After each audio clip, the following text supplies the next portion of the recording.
Unang game ng Batang Gilas Under 16 at ang coaching debut ni Coach L.A. Tenorio. Well, sa Gilas ang unang puntos from Justin Halyare.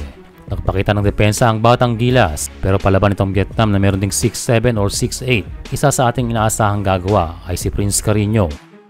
Pero magandang simula ng Vietnam na maagang nakalamang ng malaki. Pero binasag niya ni Jolo Pascual para sa unang tres ng ating Batang Gilas.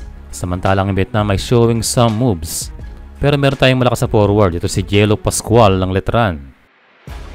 2 straight baskets para sa kanya para makahabol ang Pilipinas. At tuloy nang naitabla ni Travis Pascual ang game sa All-15 from a nice Euro step. After niya na ipinasok na si Ethan Tanchi na bumitaw agad ang isang floater pero nagpasiklab ang dalawang Pascual para dahang-dahang makalayo ang ating koponan. Ayos din bumibitin sa ere. At the end of 1 lamang ng siyam ang Batang Gilas. Starting the second half, isang tres para kay Jolo Pascual. And finally, nakakuha na ng momentum ang big guard na si Prince Carino. Sa halftime, pinangunahan ng dalawang Pascual ang scoring.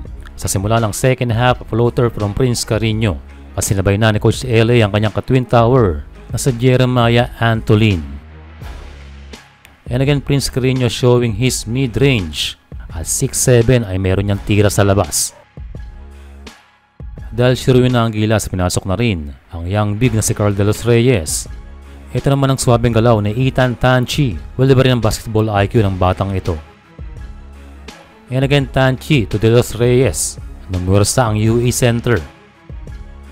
Hindi na rin kinaya ng Vietnam. Pagkatapos ng magandang simula, ay tuloy na nag-breakdown ng kanilang depensa. At yun na rin naging kalakasan ng ating Batang Gilas. Siyempre, gamitin ang ating size advantage. And again, para sa ating team, wala man tayong masasabi na big man, this lineup still works. Kung lalaban tayo sa malalaki katulad ng China, doon na tayo maging small ball. And eto na naman si Prince Carino. Look at that ball handling skills. Talagang pang forward ang laro. At ang magandang ginawa ni Coach L.A. Wala siyang pinilit na maging sentro sa team at gamitin na lamang ang kanilang natural position. At kung sakala man merong koponan na pumuposte, still meron pa rin tayong itatapat. Maganda rito kay Carino ay nakuha niya na ang kanyang confidence na magre-ready sa kanya sa next game. Panalo ang Batang Gilas sa score na 113-62. And of course, the first win for L.A. Tenorio as a coach na sinuportahan ng SBP at sinabi rin ni Coach Timko na siya ay manonood or nasa paligid lamang ng stadium. And again, a good start for Batang Gilas. May laro uli bukas same time. Kaharap ang may mga big man na Thailand na siguradong maganda ring laban para sa ating mga bata.